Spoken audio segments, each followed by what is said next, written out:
Vayan abriendo sus Biblias en Juan capítulo 10 otra vez. Hace unos domingos atrás iniciamos una nueva serie de mensajes titulada ¿A qué vino Jesús?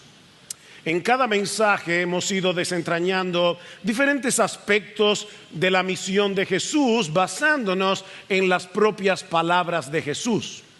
Y en el día de hoy estaremos considerando una de estas declaraciones, probablemente una de las más breves, pero de las más significativas con respecto al propósito de su venida que encontramos en los evangelios. Me refiero a Juan capítulo 10, versículo 10, dice así la palabra del Señor: el ladrón solo viene para robar y matar y destruir. ¿A qué vino Jesús?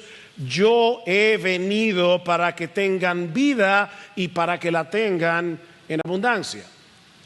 Ahora, antes de pasar a considerar la enseñanza de nuestro texto, debemos notar dos cosas esenciales que se encuentran en el contexto de esta declaración.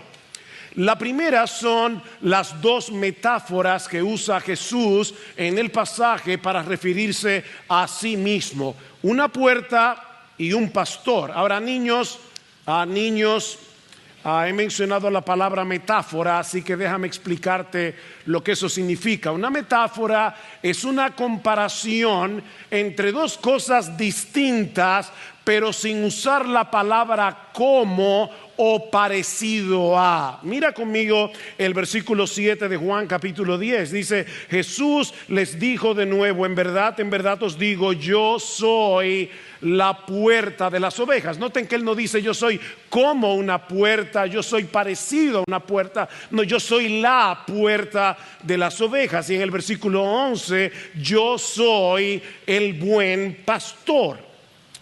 ¿Se dan cuenta que Jesús está usando aquí dos figuras increíblemente sencillas, increíblemente sorprendentes para referirse a sí mismo? Una puerta y un pastor.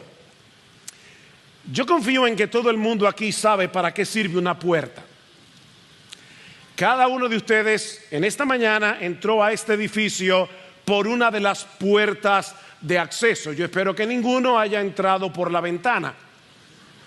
Y aunque no estemos acostumbrados a ver rebaños de ovejas por las calles, sin embargo todos sabemos que los pastores cuidan, protegen, alimentan y guían a sus ovejas. De manera que Jesús nos está diciendo aquí que Él es la vía de acceso al redil o al rebaño de las ovejas que le pertenecen a Dios, y que Él es al mismo tiempo el pastor de esas ovejas.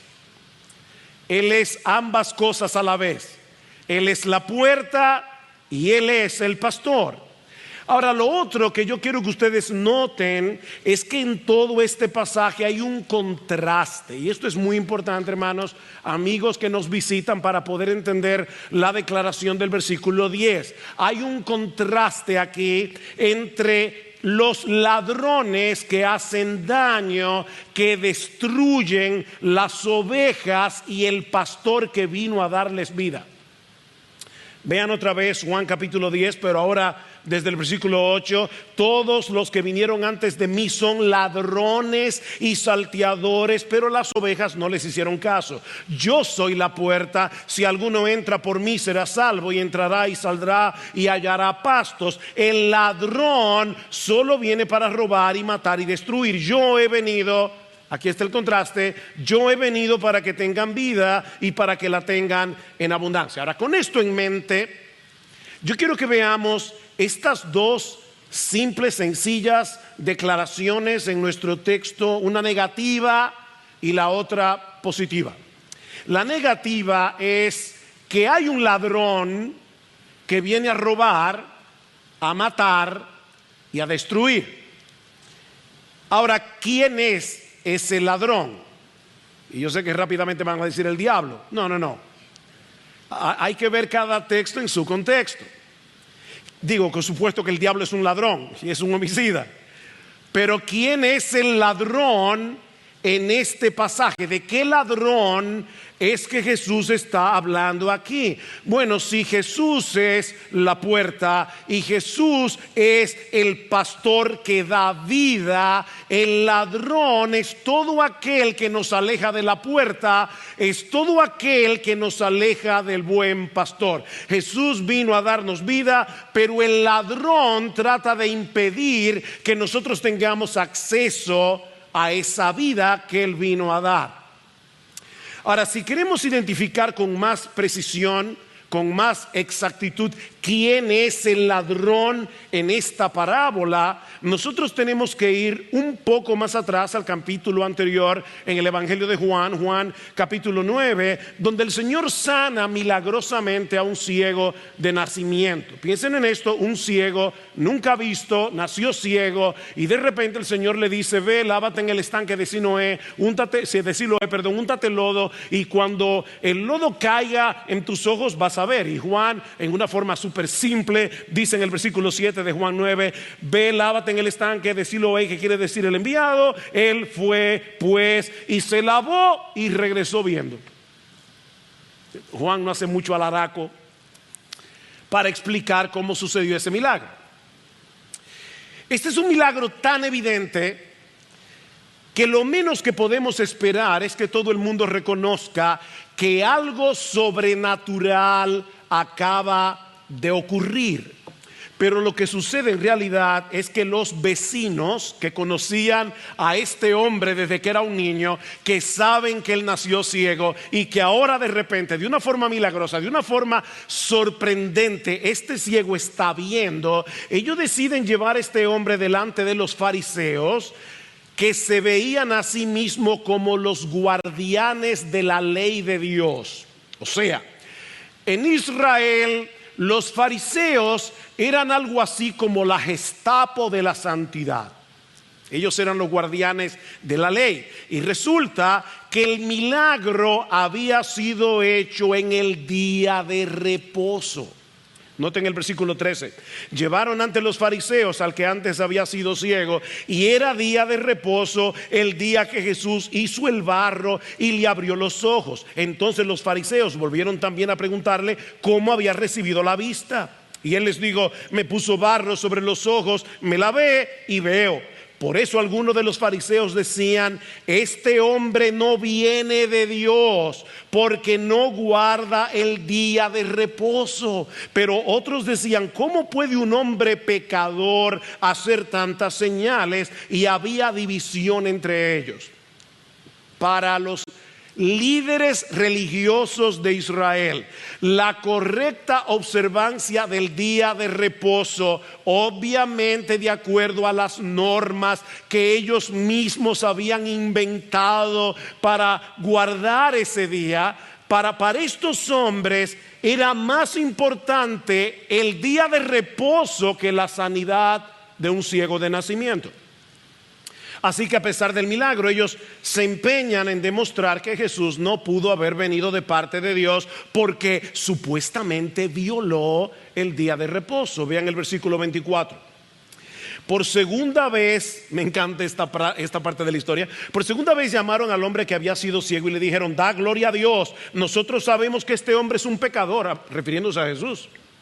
Entonces él les contestó: si es pecador, no lo sé. Una cosa sé, que yo era ciego y ahora veo. Le dijeron entonces: ¿qué te hizo? ¿Cómo te abrió los ojos? Y él les contestó: ya os lo dije y no escuchasteis. ¿Por qué queréis oírlo otra vez? ¿Es que también vosotros queréis haceros discípulos suyos? Por supuesto, los fariseos se molestan.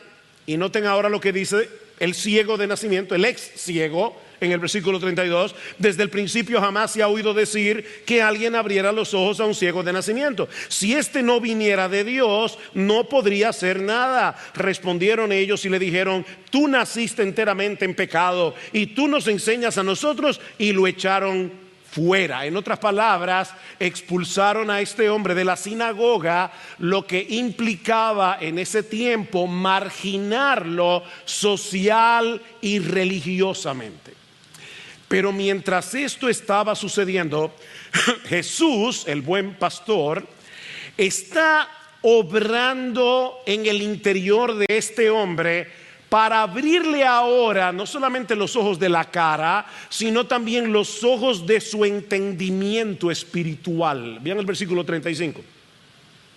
Jesús oyó decir que lo habían echado fuera, y hallándolo le dijo: ¿crees tú en el Hijo del Hombre?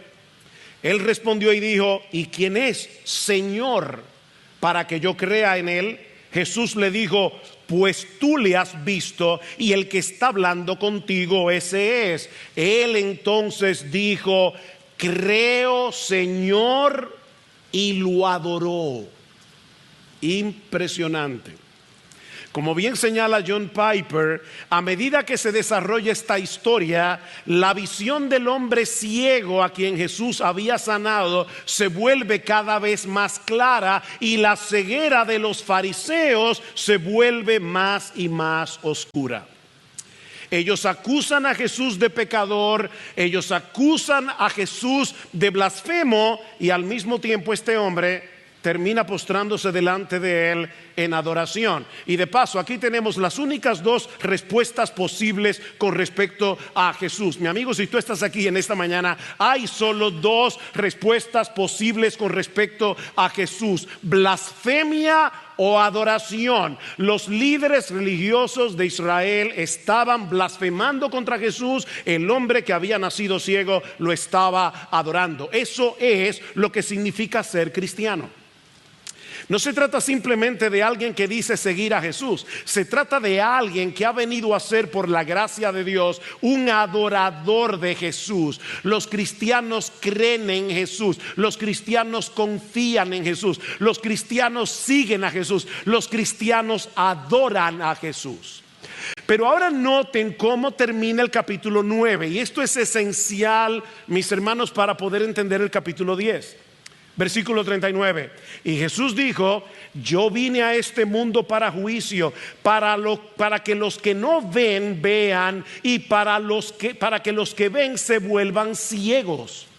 Algunos de los fariseos que estaban con él oyeron esto y le dijeron: ¿acaso nosotros también somos ciegos? Jesús les dijo: si fuerais ciegos no tendríais pecado, pero ahora, porque decís vemos, vuestro pecado permanece. En otras palabras, si ustedes se dieran cuenta de su ceguera espiritual, pudieran ser sanados, pero como ustedes creen que ven, seguirán sumergidos en la ceguera de su pecado. Y es en ese contexto que ahora Jesús les dice al inicio del capítulo 10: en verdad os digo, el que no entra por la puerta en el redil de las ovejas, sino que sube por otra parte, ese es ladrón y salteador. Aquí está el ladrón. Ahora, mis hermanos, noten otra vez el versículo 1 del capítulo 10. En verdad os digo. ¿A quiénes? ¿A quiénes les está hablando Jesús aquí? Yo sé que hay una división de capítulos en el capítulo 10, pero mis hermanos, cuando ustedes estén leyendo sus Biblias, traten de no ponerle mucha atención a la división de capítulos, porque pueden cometer el error de pensar que ahora Juan está hablando de otra cosa. Jesús está hablando con los fariseos, y sin ningún tipo de interrupción, ahora Juan dice que Jesús les dijo: en verdad os digo a ustedes, los fariseos, el que no entra por la puerta del redil es un ladrón y es un salteador. Entonces, ¿quiénes son los ladrones de Juan capítulo 10 versículo 10? Los líderes religiosos de Israel, que en vez de apacentar el rebaño de Dios para guiarlos al redil de Dios, abusan de las ovejas, como hicieron los fariseos con el ciego de nacimiento, y las alejan de Jesús. Esos son los ladrones. O sea, eso quiere decir que hay muchos líderes religiosos en el mundo que son ladrones y salteadores, porque están alejando a la gente de la puerta y están alejando a la gente de Jesús. Ni entran por la puerta, ni quieren que los demás entren tampoco, porque no son los verdaderos pastores de esas ovejas. Versículo 2. Pero el que entra por la puerta, ese es el pastor de las ovejas. A este abre el portero y las ovejas oyen su voz y llama a sus ovejas por nombre y las conduce afuera. Y cuando saca todas las suyas, son suyas, va delante de ellas y las ovejas le siguen porque conocen su voz. Pero a un desconocido no seguirán, sino que huirán de él, porque no conocen la voz de los extraños. El Señor está aludiendo aquí a una costumbre muy familiar en Medio Oriente. Durante la noche o en momentos de peligro, diferentes pastores resguardaban las ovejas en una especie de redil o de corral comunitario. Era una estructura cerrada que protegía a las ovejas de los lobos y de los ladrones. De hecho, esta mañana, por providencia del Señor, me tocó leer 1 Samuel capítulo 17, cuando David se enfrenta con Goliat. Y dice que cuando Isaí, su padre, le pide que vaya a la batalla para llevarle comida a sus hermanos, dice que David, 1 Samuel 17:20, dejó a sus ovejas con un guarda. Es muy probable que lo que está pasando en 1 Samuel 17 es similar a lo que Jesús está describiendo aquí. David era un buen pastor y por eso no descuida a sus ovejas.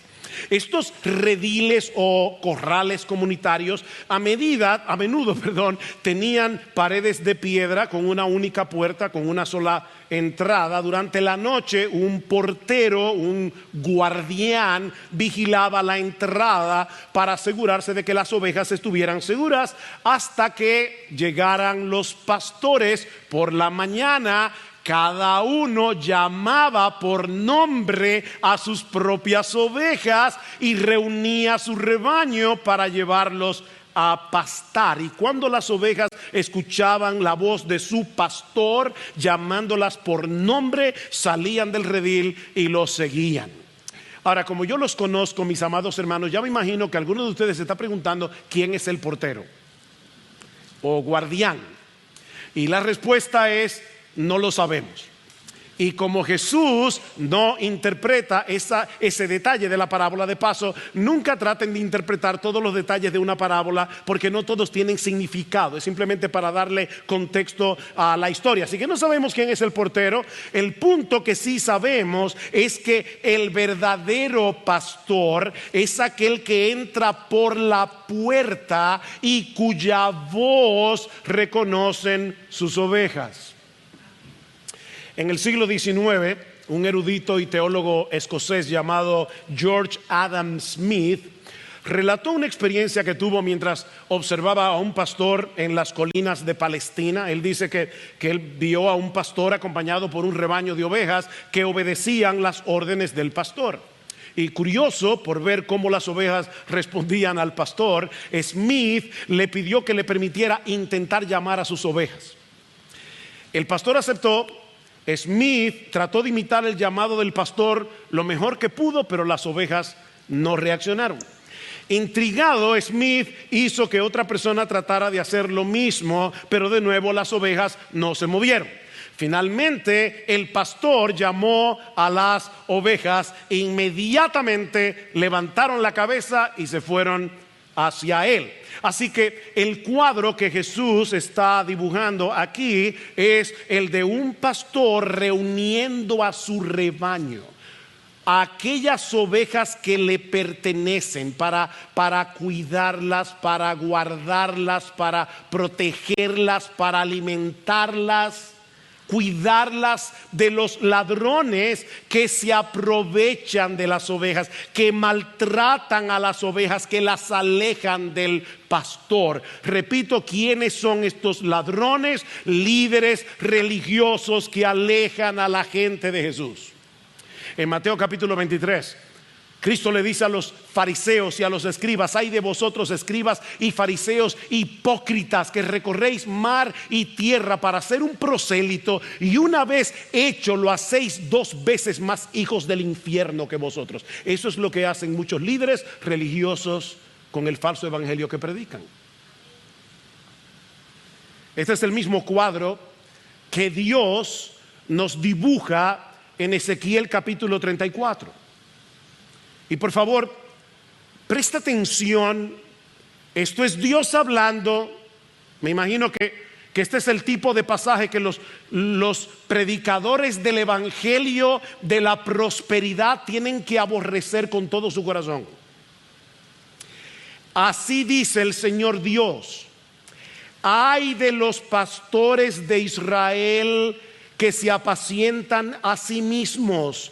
¿No deben los pastores apacentar el rebaño? Coméis la grosura, os habéis vestido con la lana, degolláis la oveja engordada, pero no apacentáis al rebaño. Las débiles no habéis fortalecido, la enferma no habéis curado, la perniquebrada no habéis vendado, la descarriada no habéis hecho volver, la perdida no habéis buscado, sino que las habéis dominado con dureza y con severidad.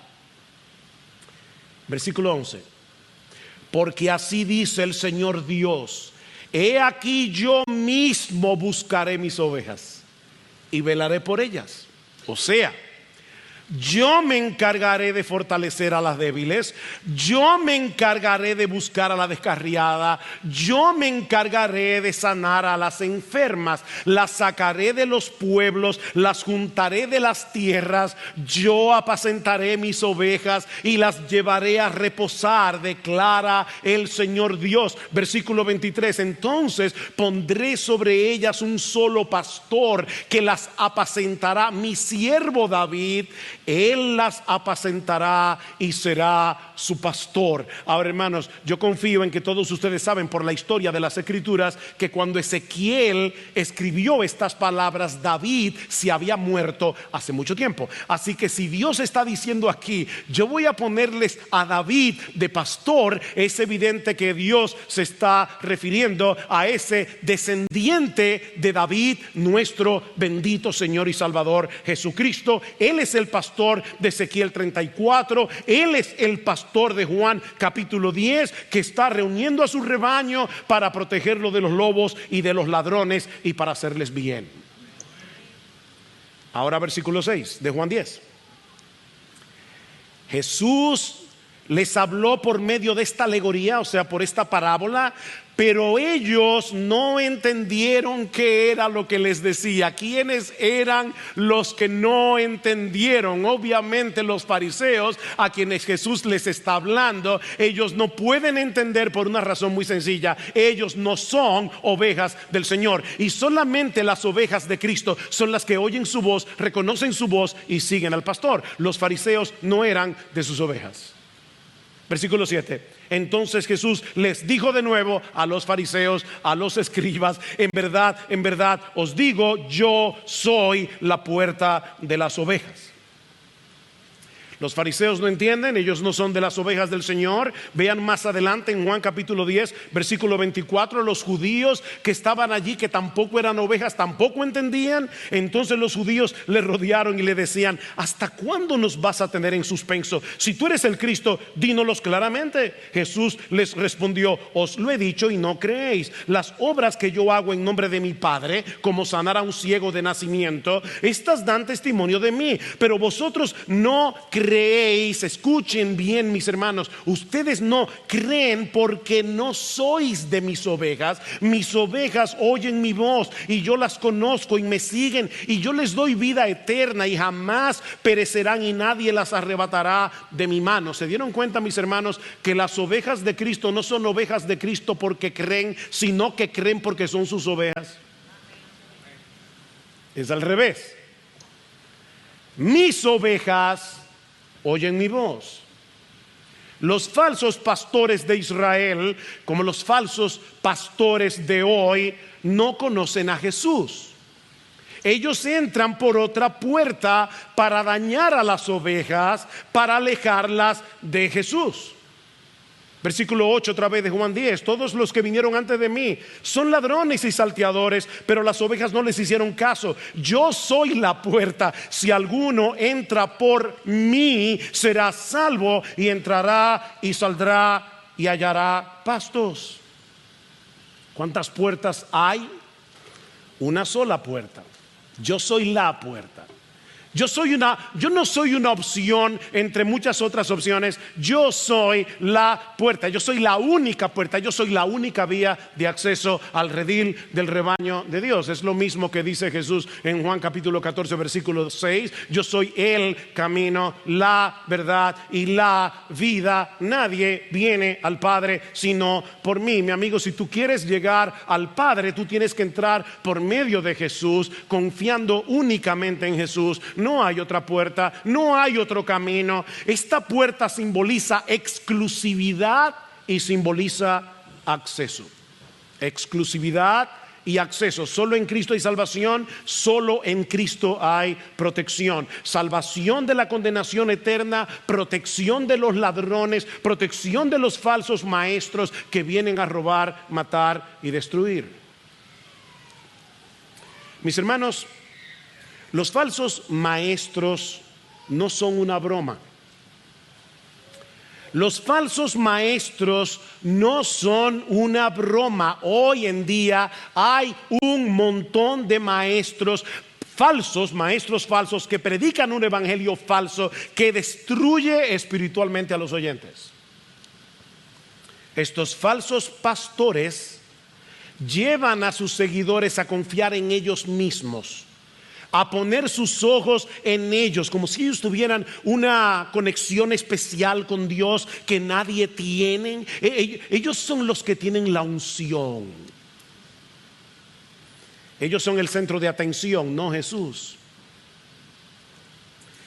Mira, mi hermano, mi amigo que estás aquí, cuando escuches a un hombre prometiéndote un montón de cosas, sanidad, prosperidad material, una vida cómoda y placentera, o incluso, asómbrate, prometiéndote el poder del Espíritu Santo, pero sin ofrecerte primero a Jesús, estás delante de un ladrón espiritual. Son ladrones, falsos maestros, y no lo digo yo, lo dice Jesús. La característica principal del ladrón es alejarte de Jesús, aún a veces en nombre de la moralidad, aún a veces en nombre de la religión, o para recibir, como yo vi en estos días un video hablando del poder del Espíritu Santo y la gente caía en el piso, parecía que estaban locos, aquello parecía un manicomio, pero algo me llamó la atención: no mencionaban a Jesús ni a la obra redentora de Jesús en ningún momento. Son ladrones y salteadores, falsos maestros que vienen a robar, matar y destruir. Mira, si un predicador está tratando de que lo admires a él en vez de adorar a Jesús, estás delante de un ladrón. Un ladrón de gloria. Y ese ladrón no viene a hacerte bien. Ese ladrón no viene a darte una vida próspera. Ese ladrón viene a robar, viene a matar y viene a destruir. Mis hermanos, esto no es un juego. Pero esta es la primera parte de nuestro texto. Yo sé que algunos ya deben estar como: qué fuerte es esto. Bueno, ten paciencia. Hay una parte positiva en el texto, que es en la que vamos a estar ahora en el resto de la mañana. Jesús no solamente nos advierte que el ladrón viene a hacer daño, sino que nos dice también que Él es el buen pastor que vino a darnos vida abundante por medio del sacrificio de su propia vida. Él es el buen pastor que vino a darnos vida abundante por medio del sacrificio de su propia vida. Jesús es el buen pastor que vino a darnos vida abundante por medio del sacrificio de su propia vida. Vean el versículo 10 otra vez. El ladrón solo viene para robar y matar y destruir. Yo he venido para que tengan vida y para que la tengan en abundancia. Yo soy el buen pastor. El buen pastor da su vida por las ovejas. Pero el que es un asalariado y no un pastor, que no es el dueño de las ovejas, ve venir al lobo y abandona las ovejas y huye, y el lobo las arrebata y las dispersa. Él huye porque solo trabaja por el pago y no le importan las ovejas. Yo soy el buen pastor y conozco mis ovejas, y las mías me conocen, de igual manera que el Padre me conoce y yo conozco al Padre y doy mi vida por las ovejas. De nuevo hay un contraste aquí entre el buen pastor y los pastores asalariados que no aman a las ovejas porque no son suyas. Estos pastores asalariados huyen cuando viene el peligro en vez de proteger a las ovejas, pero eso no es lo que hace el buen pastor. Él vino a darnos vida y vida en abundancia a través del sacrificio de su propia vida. De hecho, 5 veces en los versículos 11 al 18, Jesús dice: yo vine a dar mi vida, yo vine a dar mi vida, yo vine a dar mi vida, yo vine a dar mi vida, yo vine a dar mi vida por amor a mis ovejas. Él dio su vida para darnos vida. Piensen en esto por un momento. ¿Qué pasaba con un rebaño si el lobo atacaba y mataba al pastor? ¿Qué pasaba? Que las ovejas quedaban sin protección, completamente a merced de los lobos. Así que la muerte del pastor era la perdición de las ovejas. Pero en este caso, mis hermanos, y gloria al Señor por esto, en este caso es al revés. La muerte de Jesús es lo que trae como resultado la vida de las ovejas.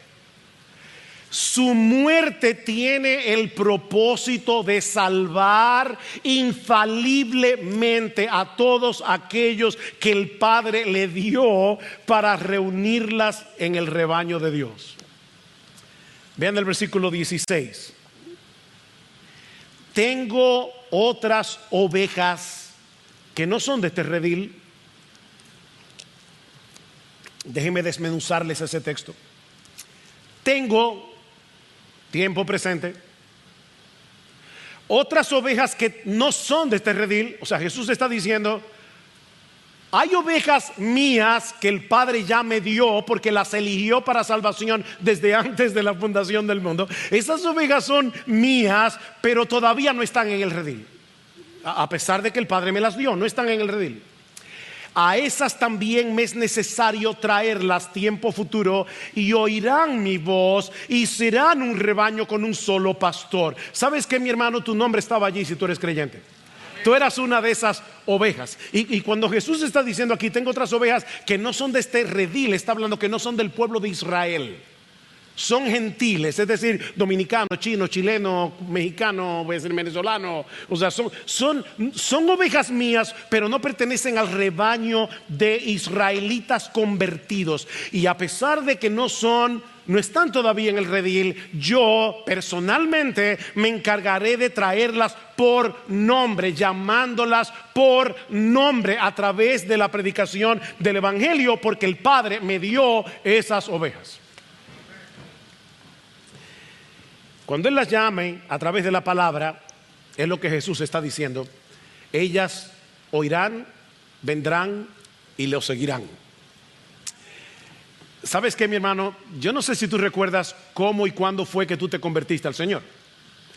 Pero por supuesto lo que tú recuerdas fue ese momento cuando tú entendiste el evangelio y viniste a Cristo en arrepentimiento y fe. ¿Quién se convirtió? Tú te convertiste. ¿Quién creyó? Tú creíste. ¿Quién se arrepintió? Tú te arrepentiste.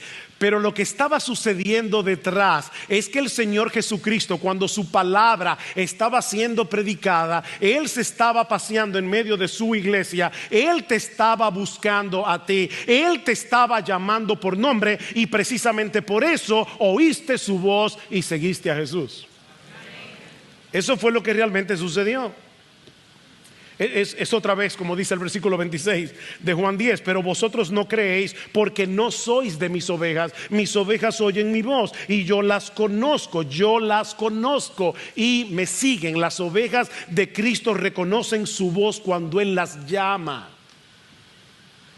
Sí, puede ser que por un tiempo caminen extraviadas de aquí para allá, pero tarde o temprano reconocerán la voz de su pastor y vendrán a Él en arrepentimiento y fe. Él vino a formar un solo rebaño con un solo pastor por medio de su muerte y de su resurrección.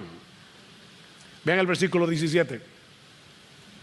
Por eso el Padre me ama, porque yo doy mi vida para tomarla de nuevo. Nadie me la quita, sino que yo la doy de mi propia voluntad. Tengo autoridad para darla y tengo autoridad para tomarla de nuevo. Este mandamiento recibí de mi Padre. Mira, cualquiera puede decidir acabar con su vida. Cualquiera. O sea, cualquiera puede decir, ¿sabes qué? Yo tengo autoridad para dar mi vida cuando me dé la gana. Nada más tengo que tirarme encima de un camión, arrojarme de un edificio de 20 pisos. Yo tengo potestad para dar mi vida, pero nadie tiene poder para tomarla de nuevo. Eso solamente puede hacerlo Jesús. Eso solamente puede hacerlo el Dios encarnado, porque ningún muerto puede obedecer. Y Cristo dice, yo voy a dar mi vida y estando muerto voy a obedecer la orden de mi Padre. Este mandamiento recibí de mi Padre. ¿Cuál mandamiento? El mandamiento de dar mi vida y de tomarla otra vez. Eso solo puede hacerlo nuestro Señor Jesucristo. Él murió y resucitó para darnos vida. Y aquí es, mis hermanos, donde las dos metáforas o las dos figuras de esta parábola se unen la una con la otra. El buen pastor tiene que morir y resucitar para venir a ser la puerta. Voy a repetir eso otra vez. Jesús es la puerta. Jesús es el pastor, porque el pastor tiene que morir para poder llegar a ser la puerta del redil. Sin el sacrificio del buen pastor, la puerta de la salvación estaría cerrada para todos. Pero Él murió para darnos vida. Ahora, yo sé que esto puede parecer extraño a algunos, porque todo el mundo cree que está vivo, cristiano o no. O sea, todo el que está en este lugar, yo estoy seguro, a menos que tenga un trastorno serio, yo estoy seguro que él cree que está vivo.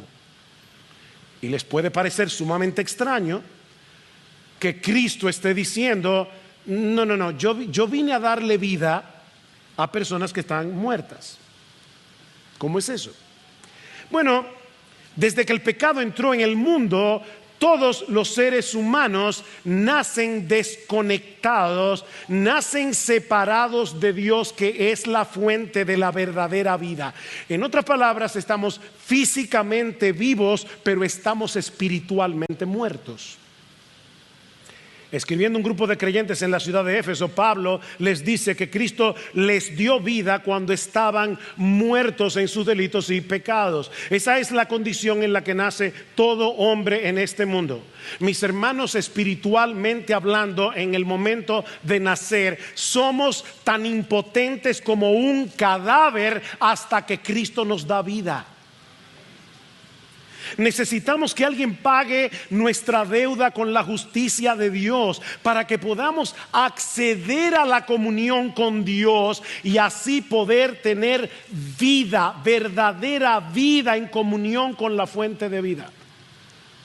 Todo el mundo que nace en esta vida nace espiritualmente muerto, tan impotente como un cadáver hasta que Cristo nos da vida. Necesitamos que alguien pague nuestra deuda con la justicia de Dios para que podamos acceder a Él porque Él es la fuente de vida. Es por eso que Jesús define la vida eterna no en términos de tiempo, sino en términos de relación. Si yo dijera, fulano tuvo una vida de 20 años, ¿qué quiere decir eso? Bueno, que vivió por 20 años. Si yo dijera una vida de 50, es que vivió por 50 años.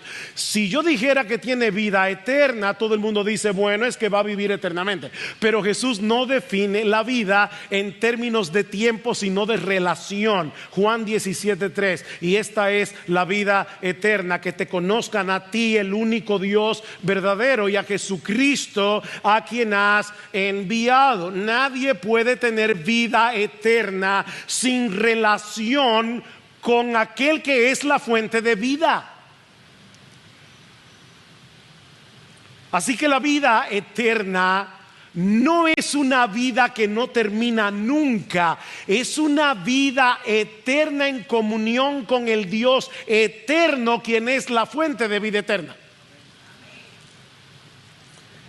Es por eso, mi amigo, óyeme bien, mi amigo, no puede haber vida verdadera fuera del Señor Jesucristo. No la hay, porque Él es la puerta, la única puerta que nos da acceso al Padre y que se une con aquellos que creen en Él para darles vida. Oye lo que dice Juan, primera de Juan, capítulo 5, el que tiene al Hijo tiene la vida, el que no tiene al Hijo de Dios no tiene la vida. ¿Y sabes por qué? Porque Él es el verdadero Dios y la vida eterna, dice primera de Juan capítulo 5 versículo 20. Si tú no tienes contigo al verdadero Dios, si tú no tienes contigo aquel que es la vida eterna, tú no tienes vida.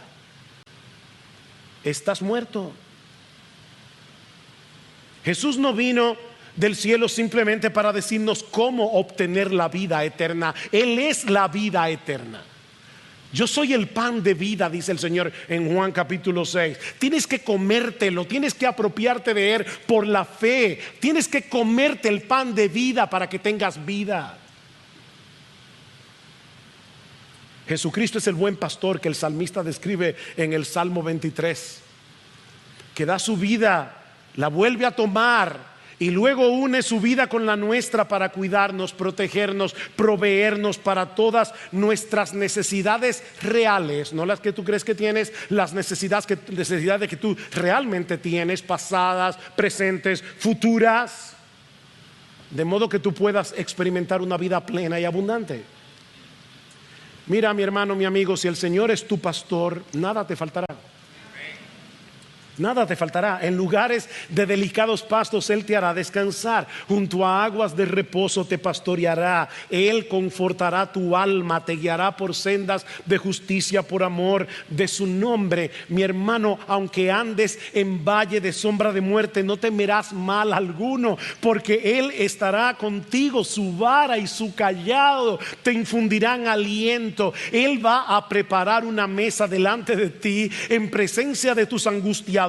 Él va a ungir tu cabeza con aceite, tu copa estará rebosando con la provisión de Dios. Ciertamente, si el Señor es tu pastor, ciertamente el bien y la misericordia te van a perseguir todos los días de tu vida, y en la casa del Señor morarás por largos días. Eso es vida. Eso es vida. Si tú no tienes eso, mi amigo, tú no tienes vida. Estás muerto. Esa es la vida abundante que el buen pastor compró para los suyos en la cruz. No es una vida sin problemas, no es una vida sin dificultades. Es imposible en este mundo dañado por el pecado no tener dolor y aflicción. Las ovejas de Cristo tienen que pasar muchas veces por el valle de sombra de muerte.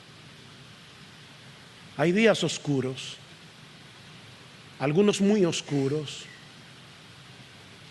pero aún así es una vida caracterizada por el gozo de saber que todos nuestros pecados han sido perdonados, de saber que Dios es nuestro Padre, que Cristo es nuestro Salvador y nuestro amigo que camina a nuestro lado en los momentos más oscuros. Es saber que el Espíritu Santo es nuestro consolador permanente, y no solo eso, Él es nuestro vivificador permanente. Manauri leyó Juan 7 en el tiempo de alabanza, y en el último día, el gran día de la fiesta, Jesús, puesto en pie, exclamó a gran voz diciendo: si alguno tiene sed, que venga a mí y beba. El que cree en mí, como las escrituras han dicho, de lo más profundo de su ser brotarán ríos de agua viva. Y Juan aclara, él decía esto del Espíritu Santo, que habrían de recibir aquellos que habían creído en él cuando Jesús fuera glorificado. Es una vida que ha sido bendecida con toda bendición espiritual en los lugares celestiales en Cristo. Es una vida en comunión con Dios. Es una vida capaz de florecer y de fructificar en el terreno seco y árido de este mundo caído. Es una vida en la que Cristo es suficiente, porque Él es el todo en todos, en medio de las más profundas carencias. Jesús es suficiente. Esa es la vida que Cristo vino a darte si tú eres cristiano, mi hermano. Eso no depende de las circunstancias.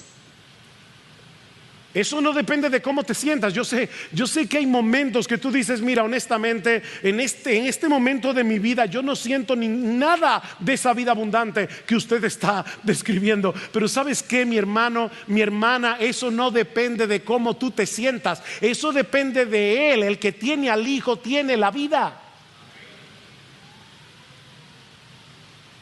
Una vida de esperanza si crees. En medio del dolor, en medio de la turbación, en medio de la perplejidad, créele a Dios, no a tus sentimientos. Es una vida de fortaleza espiritual. Es una vida de aliento, es una vida de perseverancia. Y mi hermano, si tú eres creyente, no te conformes con menos. No te conformes con menos.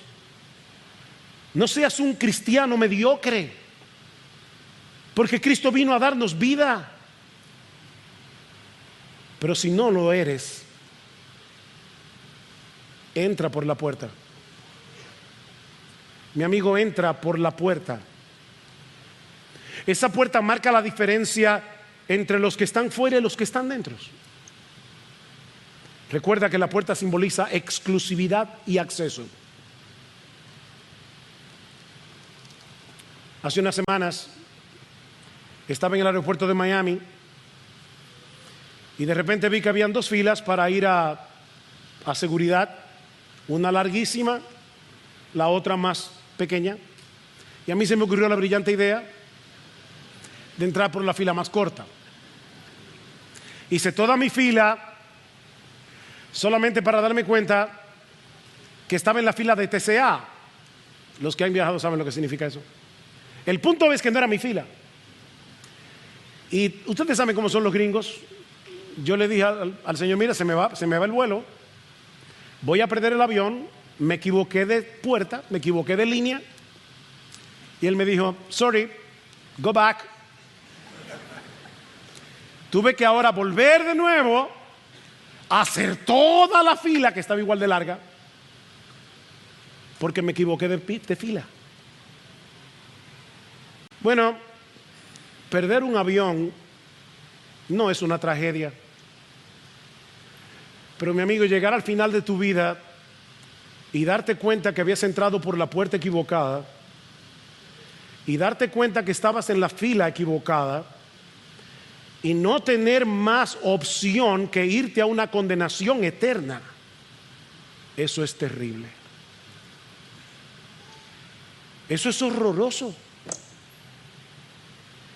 Estar del lado equivocado de la puerta significa miseria, destrucción, condenación eterna. Si estás del otro lado de la puerta, tú sigues ajeno de la vida de Dios, estás separado de Dios, tú estás muerto en tus delitos y pecados. Mi amigo, entra por la puerta, entra. No te quedes allá afuera, ni pienses tampoco que estar al lado de la puerta es suficiente. Mira, puede ser que tú hayas crecido en un hogar cristiano. Puede ser que tus padres te traigan a la iglesia todos los domingos. Puede ser que desde niño te hayas expuesto a los devocionales familiares en casa, y eso es una tremenda bendición. Pero ¿sabes qué, joven? Si tú no entras por la puerta, sigues afuera, estás apartado de la vida de Jesús. No basta con estar al lado de la puerta. Hoy yo les ruego a Dios que te abra los ojos antes de que sea demasiado tarde. Joven, mi amigo que estás aquí, no basta estar al lado de la puerta, tienes que entrar. La iglesia no te va a salvar, tus padres no te van a salvar, los devocionales familiares no te van a salvar. Tienes que entrar por la puerta, y la puerta se llama Jesús. No hay otra puerta, no hay otro camino, no hay otra vida. Tienes que entrar por la puerta.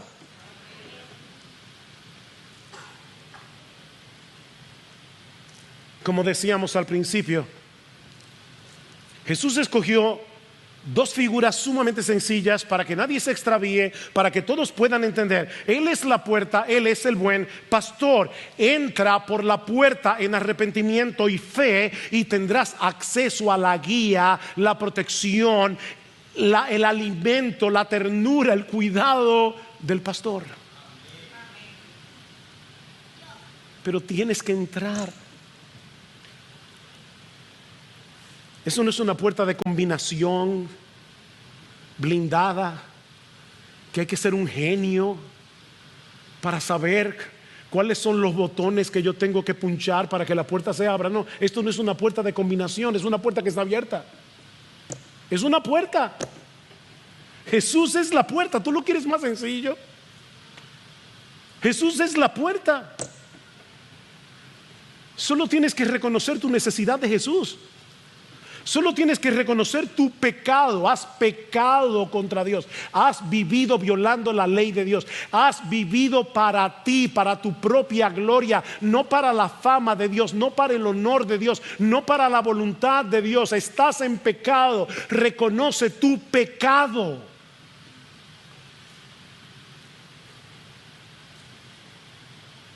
Tienes que venir a Cristo con la disposición a divorciarte de tu vida de pecado, pero sabiendo al mismo tiempo que solo Él puede librarte de la esclavitud, de la culpa y de la condenación del pecado. Tú no puedes librarte por ti mismo. Tú no puedes dejar tu pecado atrás. Tú no puedes dejar de vivir para ti mismo, para tu propia voluntad. Tú no puedes hacer eso. Si tú pudieras hacer eso en tu propia fuerza, Jesús no hubiera venido. Arrepiéntete, reconociendo tu pecado, reconociendo tu impotencia, reconociendo que tú no puedes darte vida a ti mismo, y ven a Jesús. Entra por la puerta, confiando únicamente en Él. Mi amigo, Él está llamando hoy, por medio de la proclamación del Evangelio, cuando todavía tienes la oportunidad de entrar. Pero ¿sabes qué? El día llegará cuando Dios cerrará esa puerta. El día llegará cuando Dios cerrará esa puerta. Eso fue lo que sucedió en los días de Noé. La puerta del arca estuvo abierta durante décadas, pero los hombres rehusaron entrar por ella hasta que llegó el diluvio y la oportunidad terminó para siempre. Ahora la puerta está abierta. Está abierta para ti. Entra por medio de aquel que murió y resucitó por pecadores, para que el buen pastor de las ovejas venga a ser tu pastor desde ahora y para siempre.